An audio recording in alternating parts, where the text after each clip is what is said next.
Tell us why you're calling for a civil rights investigation in the death of Ibragim Todashev, and tell us what the circumstances are around his killing. Sure. Well, the bottom line is that a man who was unarmed was shot and killed. He was shot 7 times, once in the back of the head, by an FBI agent after 5 hours of interrogation in his house. So that, for us, raises a lot of questions. At this point, we're not accusing anyone of anything, but we have a lot of unanswered questions, and we're looking for those answers. And I think there's really 2 major issues here at play. One is, were his constitutional rights violated during that 4 or 5 hour interrogation that occurred in his house? And secondly, was excessive force used against him when he was shot 7 times, once in the back of the head at the end of the interview? You say he was unarmed. Some of the law enforcement officials say that he wielded a knife or wielded a sword. What's the story there? How do you know he was unarmed? Yeah, I mean, the interesting thing is, unfortunately, the law enforcement officials have not been able to keep their stories straight, and that's why I think it's very important that we keep a watchful eye on them. And the whole purpose of this is really to keep them straight, keep them honest, and make sure that our law enforcement officers are abiding by the highest standards. So initially, yes, there was reports that he had first we heard gun, then that was debunked. Then they said knife, then they retracted, no, there was no knife.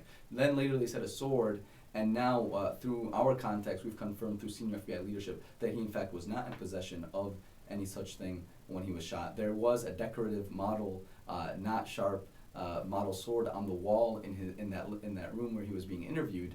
And for me, that raises some questions. And by the way, this had a broken handle, so it wasn't really an effective weapon.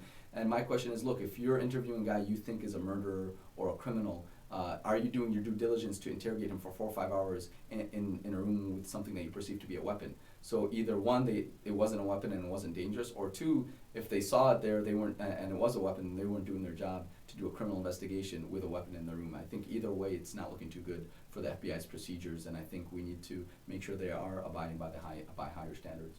Some of the reports say that there was a scuffle right before the shooting, that the person who was shot was throwing furniture or getting angry, and that the FBI felt threatened. What is it that you've learned from your sources? Well, we did hear that he may have potentially pushed the table, the small living room table that was between him and the officer.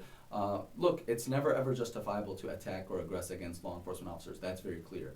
Again, our issue is more about the procedure. What happened? Why was he interrogated for 5 hours? And did pushing a table justify 7 shots, 1 in the back of the head? I mean, law enforcement officers, especially local law enforcement, have very high standards of when they can use lethal force, and we want to make sure that federal enforcement officers also abide by those high standards. Not that they interrogate someone for 5 hours in his house and he says maybe like get out of my house and pushes a table, and then he's met with 7 bullets in return. So again, we want to hold them to high standards, and remember, this isn't just about the victim of the shooting. This isn't just about his family, but it's more about our principles as Americans, our constitutional protections and freedoms. We want to make sure those principles are not being violated by law enforcement. Remind people why the FBI were speaking to him in the first place. What is the connection here to the murders in Boston and even the connection to the Boston Marathon suspect? So it's very important to remember that he was cooperating with the FBI for several weeks. In fact, this individual had a ticket out of the country. I mean, he could have left, but he thought, you know what, he was naive. He thought, I don't have anything to hide. Let me speak with them. Let me clear my name. In fact, they told him, look, we're just going to clear your name. This is going to be the last interview we do with you. And sure enough, it was the last interview, just not as anyone could have imagined. And the reason the FBI was questioning him initially was because he lived in Boston. He went to he's of the same ethnic origin as the terrorist suspects in Boston. Not that, it's interesting because I don't think the FBI questions all the ethnic members of other terrorist groups, but that's a whole other question to think about. But the point is, he lived in Boston, and he had, about 2 years ago, and he had known the suspect. He was shocked at what happened. He wasn't close friends with him. He was just an acquaintance. I think they attended the same gym. And that was really why they were questioning him.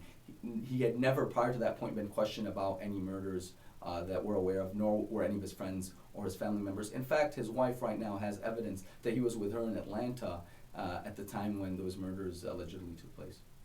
What has been the response then to your request to have a civil rights investigation? Do you think there will be one? Do you think that the authorities will get to the bottom of what happened? Yeah, I think it's very clear right now the FBI is conducting their own internal investigation, and I think we have very high chances that the Department of Justice will conduct an independent, impartial investigation. Again, just to make sure the law enforcement officers were abiding by the high standards, and if there's any procedures that need to be corrected or amended as a result, then that would be great. One of the interesting points to remember is he had a friend with him during the interview, right? and the law enforcement officers refused to allow the friend to remain in the room. And me as an attorney, I say, well, look, they don't have an authority unless they conducted an arrest, you know. And if there was an arrest, well, there needs to be Miranda rights. There needs to be an attorney present during an interrogation. Conveniently enough, the officers asked that friend to leave. The friend waited outside, but the officers actually, after 4 hours, asked him to leave the entire property. And he left, and when he returned, he found his friend was shot and killed. So there's a lot of questions, and we're just looking for answers at this point, and we're hoping the Department of Justice, in addition to our own investigation, can shed light onto what happened, and hopefully, prevent such things from happening again. Because, again, he might have been a suspect in the eyes of the FBI, but having a dead suspect is not helpful for anyone. And we want transparency. We want to go through the court process so that the public knows what's going on.